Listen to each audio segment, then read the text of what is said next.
बिहार की राजधानी पटना का वो खौफनाक कोचिंग विवाद एक बार फिर से चर्चा में है।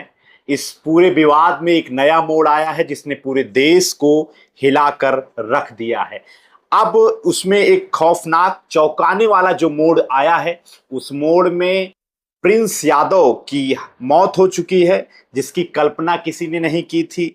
ज्ञान बिंदु जीएस एकेडमी वाले रोशन आनंद सर के सगे छोटे भाई प्रिंस यादव की बिहार से जब वो वहां से भागे थे तो नेपाल के एक होटल में उनको मृत पाया गया है। संदिग्ध परिस्थितियों में उनकी मौत हुई है, जिसके बाद से ही इस पूरे घटनाक्रम में एक नया मोड़ जुड़ गया है।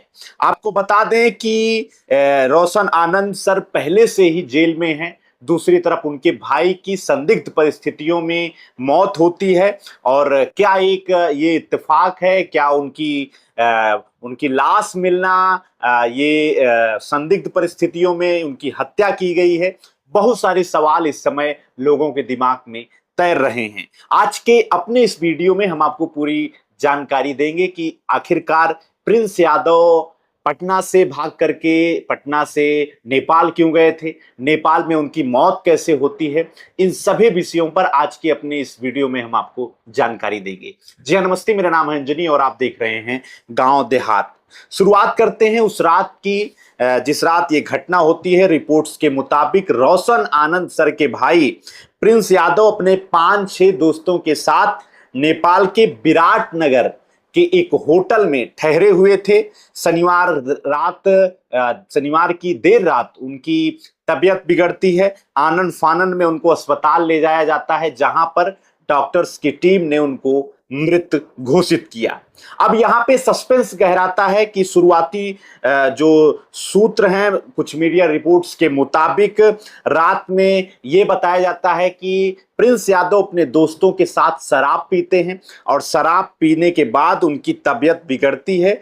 जबकि परिजनों और शुभचिंतकों का कहना है कि प्रिंस यादव की आंख पर जो है चोट के निशान थे और जिससे यह पूरा मामला सीधे सीधे हत्या का है या किसी बड़ी साजिश की ओर इशारा करता है।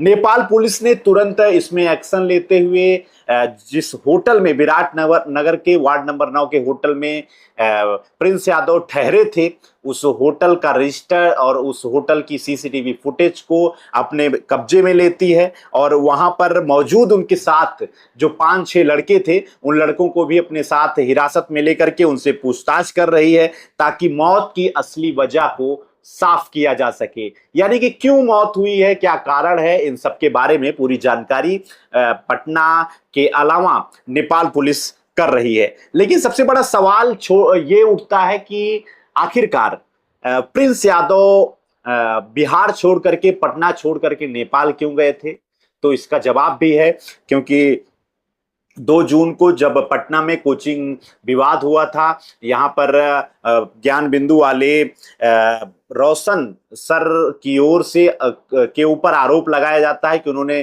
खान ग्लोबल स्टडीज के ऊपर जो है ताबड़तोड़ गोलियां चलाई हैं। इसमें खान सर की ओर से एफआईआर दर्ज कराई जाती है। नामजद एफआईआर में ज्ञान बिंदु के रोशन सर और उनके छोटे भाई प्रिंस यादव के ऊपर आरोप लगाया जाता है।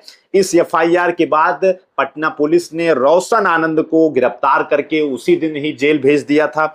लेकिन प्रिंस यादव की गिरफ्तारी नहीं हो पाई थी और प्रिंस यादव गिरफ्तारी के डर से फरार होकर अपने 5-6 दोस्तों के साथ उसी दिन से ही नेपाल भाग जाते हैं और प्रिंस पर फर्जी और झूठा मुकदमा दर्ज किया गया है, ऐसा आरोप प्रिंस के परिजन लगाते हैं। और उनके पटना छोड़ने का सबसे बड़ा कारण यह भी बताया जाता है। प्रिंस यादव की मौत जैसे ही पटना पहुंचती है, पूरे देश में जो है तहलका मच जाता है। कोचिंग की दुनिया का ये विवाद हत्या का रूप ले चुका है, लोग ऐसा अनुमान लगाने लगते हैं। कुछ लोगों ने यह भी आरोप लगाया कि खान सर की ओर से प्रिंस यादव को मरवाया गया है, जबकि रोशन आनंद सर को जेल भिजवाया गया है।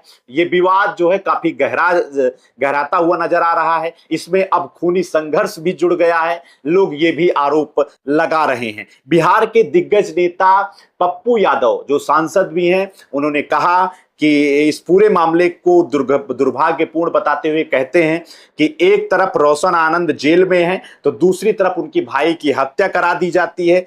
यह पूरी तरह से एक साजिश है। उन्होंने नेपाल पुलिस और नेपाल प्रशासन और बिहार पुलिस की ओर से इस मर्डर मिस्ट्री की उच्च स्तरीय जांच कराने की मांग की है। साथ ही साथ इस पूरे मामले में बहुत सारे सवाल इस समय हवा में तैर रहे हैं। यादव के लिए पप्पू यादव क्या करेंगे सर, घर पे पहुंचे? मैं भैया दिन भर हम लोग उसी में लगे थे कि जो हालात बने उसमें दोनों भाई कहा, मैंने तभी भी कहा था कि ऐसी कौन सी बड़ी घटना घट गई थी कि एक शिक्षक को जेल जाने की नौबत आ गई।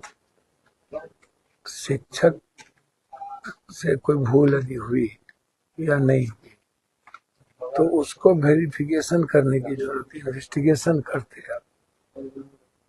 ऐसा कौन सा हिंदुस्तान पाकिस्तान का वार हो रहा था या इस तरह की कौन सी परिस्थितियां आ गई जिससे पूरा का पूरा क्वेश की स्थिति थी, पूरा नफरत पैदा हो रहा था। सब कुछ सरकार और प्रशासन ने और ज्यादा इसको पैदा किया। यूट्यूबर, ब्लॉगर बाइफरकेट किया। हम उस वक्त भी कहे कि एक लंबी लकीर खींचने की कोशिश की गई और उसमें उलझाने का लगातार प्रयास हुआ।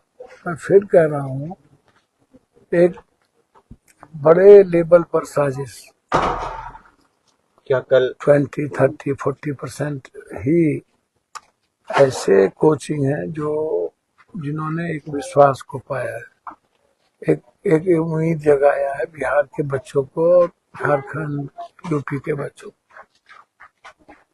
जो बेंगलोर अन्य जगहों पर लोग जाते थे। तो वह भी एक बहुत बड़ा कारण था कि जिसके कारण एक बड़ी साजिश हुई।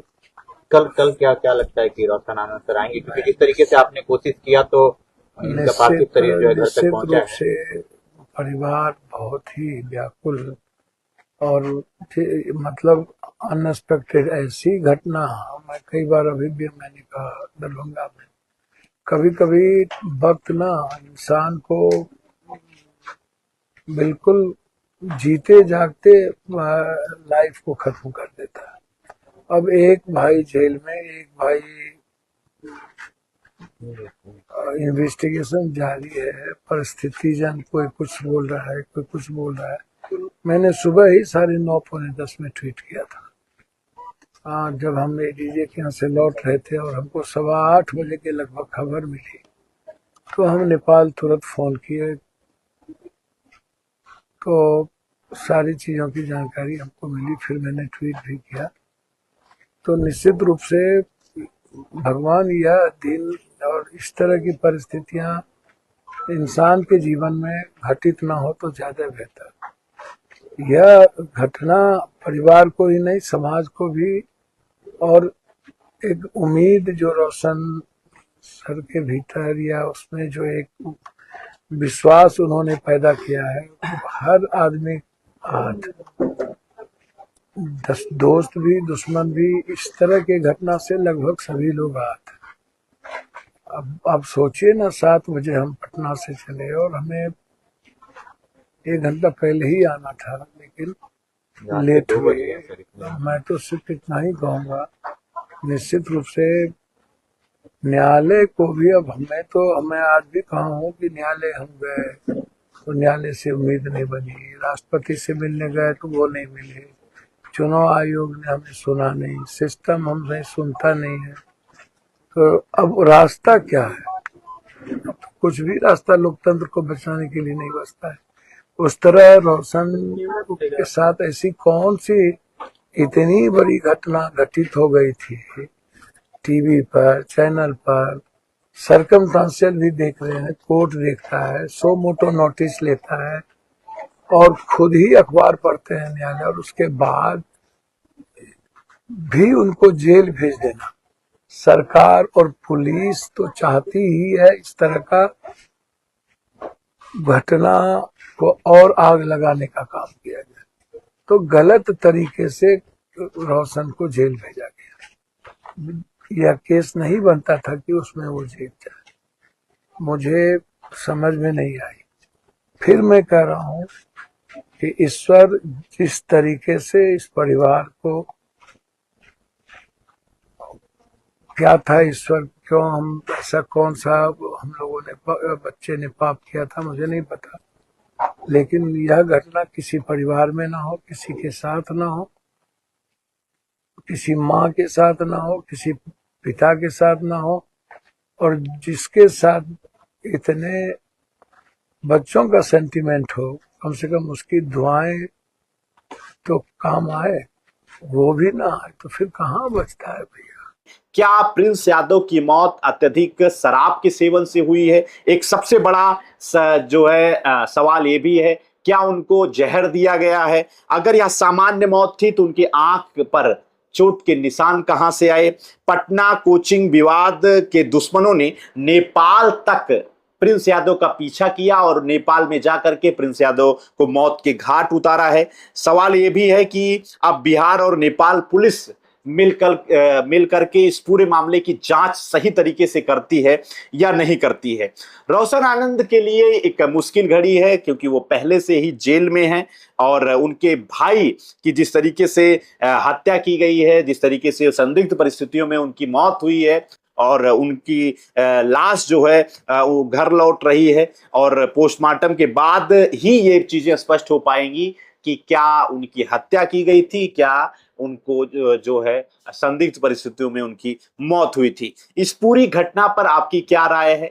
ज्ञान के इन अध्यापकों, इन शिक्षकों के बीच में जो खूनी संघर्ष चल रहा है, ये रुकना चाहिए कि नहीं रुकना चाहिए? पटना में जिस तरीके से कोचिंग विवाद शुरू होता है, वो विवाद कोचिंग संचालकों और माफियाओं के गठजोड़ से हत्या तक पहुंच जा रहा है, ये भी एक बड़ा सवाल है। और फिलहाल क्या प्रिंस यादव की मौत एक महज हादसा है? इन सब के बारे में आपकी क्या प्रतिक्रिया है, आप हमें कमेंट सेक्शन में जरूर बता सकते हैं। इस पूरे मामले में हमारी नजर बनी हुई है, जो कुछ भी इसमें नया अपडेट सामने आता है आपके बीच में तथ्य के साथ हम जानकारी लेकर आएंगे। चैनल पर अगर आप नए हैं तो मेरा आपसे निवेदन है, कृपया गांव देहात को आप सब्सक्राइब कर लीजिए। देखते रहिए गांव देहात। आपका बहुत बहुत धन्यवाद।